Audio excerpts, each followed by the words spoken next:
My name is Dr. Eliana Moore. I've spent most of my adult life in laboratories and field stations, chasing data in the name of science. I never expected to find myself face to face with something I couldn't explain, something beyond physics, beyond reason. But that's exactly what happened in Antarctica. It all began with a climate expedition. I was part of an elite team of researchers sent to study the rapidly melting glaciers in one of the most remote and desolate parts of the continent. We were analyzing ancient ice cores, layers of history frozen over millennia, hoping to understand how Earth's climate has changed. Our base was a temporary outpost, constructed near the Ross Ice Shelf, far from any other human contact. The trip was supposed to last 2 months. It was routine work for me, data collection, core sampling, long nights running simulations. But from the beginning, something felt off. The wind howled with unnatural force. Our instruments kept glitching. And the animals? The few hardy creatures that lived there were behaving strangely. The seals avoided our location. The penguins veered away as if sensing something we could not. One evening, I wandered further from the base than I should have. A strange formation in the ice caught my eye, a jagged, perfectly symmetrical crack that extended far beneath the surface. Curiosity got the better of me. I climbed down, alone, with only a harness and a headlamp. That was my first mistake. The ice gave way beneath me. I fell. The plunge into darkness. I must have plummeted over 40 feet before landing hard on a frozen ledge. My head struck the ice, and the world went black. When I came to, I was disoriented and cold to the core. My radio was shattered. My leg throbbed, possibly broken. And the light from my headlamp flickered faintly, casting long, eerie shadows on the crystalline walls around me. But what struck me most wasn't the physical pain. It was the silence, absolute and crushing. There was no whine down there, no hum of equipment, not even the sound of my own breath. I felt watched. I tried to climb out but slipped again, this time falling deeper into the ice cavern. I remember screaming, but the darkness swallowed the sound. That's when I saw it, a light, but not like my headlamp. This light pulsed with warmth. It was coming from beneath the ice, as if something alive and powerful lay buried below. I crawled toward it, driven by something I can't explain. And that's when I fell one last time, into water. Freezing, biting water that enveloped me. I couldn't breathe. I couldn't see. My lungs burned. I knew I was dying. But that was just the beginning. Crossing over. As the icy water pulled me under, time seemed to slow. My thoughts became fragmented. I saw flashes of my life, my childhood, my family, the first time I looked through a microscope. Then, stillness. Suddenly, I wasn't in the water anymore. I was floating above it. My body was below, motionless, caught in the current beneath the ice. But I was elsewhere. There was no cold, no pain. Just a blinding light that seemed to radiate love and terror in equal measure. I began to rise, slowly at first, then faster, pulled toward the light. I felt weightless, stripped of my physical form, my ego, my identity. What remained was pure consciousness, and an overwhelming sense of being known. Known deeply, intimately. Every hidden thought, every secret sin, every act of kindness. All laid bare. Then, a voice, not with sound, but in my soul. Eliana, why do you run? It wasn't accusing, but sorrowful.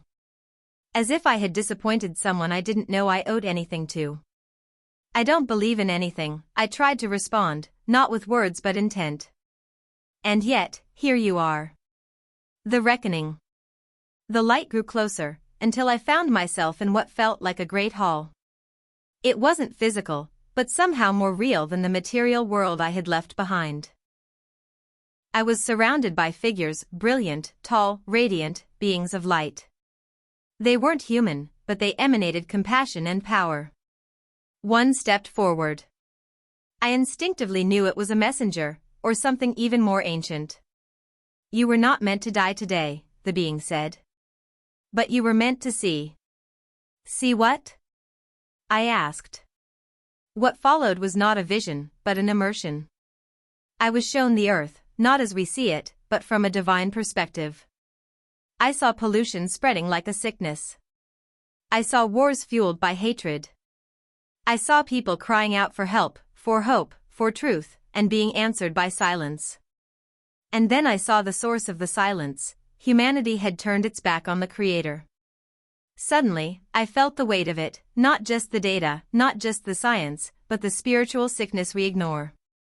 "You study the planet," the being said, "but you do not hear its cry." Then came the warning. The warning. The being raised its hand, and instantly, the earth began to shake. I saw cities crumble into dust. I saw oceans rising and devouring coastlines. Fires consuming forests in an instant. But worse than the natural disasters were the hearts of people, darkened, angry, lost. The voice spoke again, "You are accelerating your own destruction." I wanted to look away, but I couldn't. I saw technology used to control, not to heal. I saw truth twisted into lies, leaders blinded by power, and children raised without any sense of meaning. Then the voice said something that shook me to my soul. "If your kind does not return to the light, there will be a cleansing."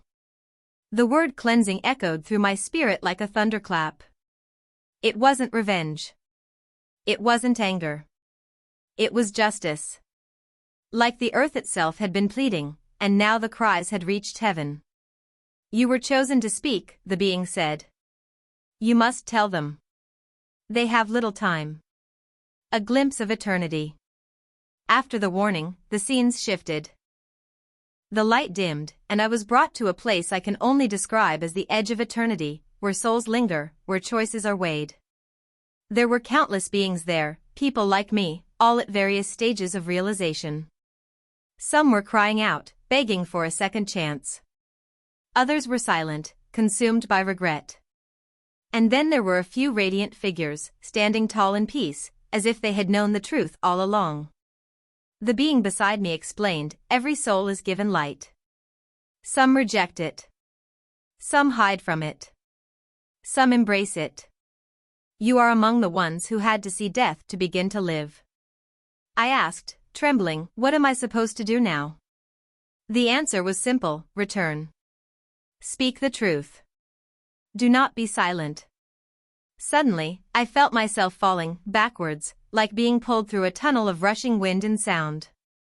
The visions, the warmth, the presence, all began to fade. And then I woke up. Awakening in the ice.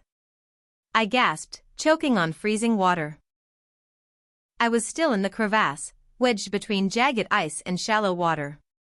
My body was barely functioning, but somehow, miraculously, I was alive. I had no idea how much time had passed. I dragged myself out of the water and collapsed on the frozen floor. My mind was buzzing with images, sounds, truths I couldn't begin to comprehend. My leg was still injured, but adrenaline gave me the strength to climb. I eventually made it to the surface, barely coherent, my lips blue, my fingers numb. I triggered my emergency beacon before passing out. When I awoke again, I was in a research medical unit, a temporary base hospital. I had been found nearly dead from hypothermia and exposure. The doctors called it a miracle. But I knew the real miracle had happened beneath the ice. Telling the world. When I recovered, I did something I never thought I would do. I resigned. I left my post as lead researcher.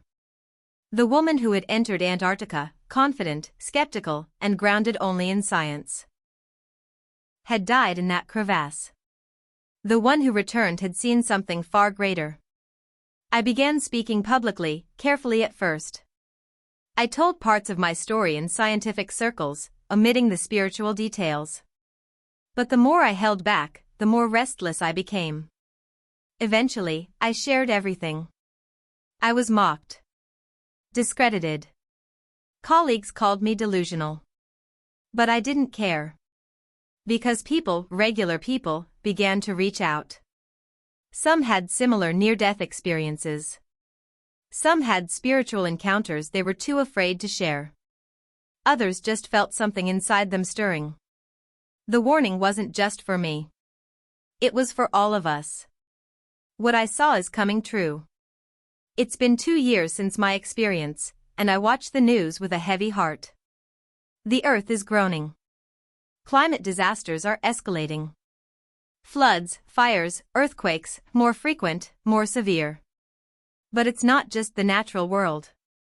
People are angry, divided, disconnected. Suicide rates are rising. Children are growing up without hope. Families are crumbling. Leaders lie without shame. What I saw, the emotional sickness, the spiritual decay, it's happening faster than I could have imagined. But there is still hope. I wasn't told we were doomed. I was told we needed to return to the light. That means humility. That means truth. That means love. Most of all, it means turning back to the Creator, not the God of any one religion, but the living, loving source I met in that near-death moment. I now believe that was Jesus. The one who called me by name. The one who showed me who I really was, and who we could become. My final plea. If you're listening to this story, know that it's not just a dramatic tale from Antarctica.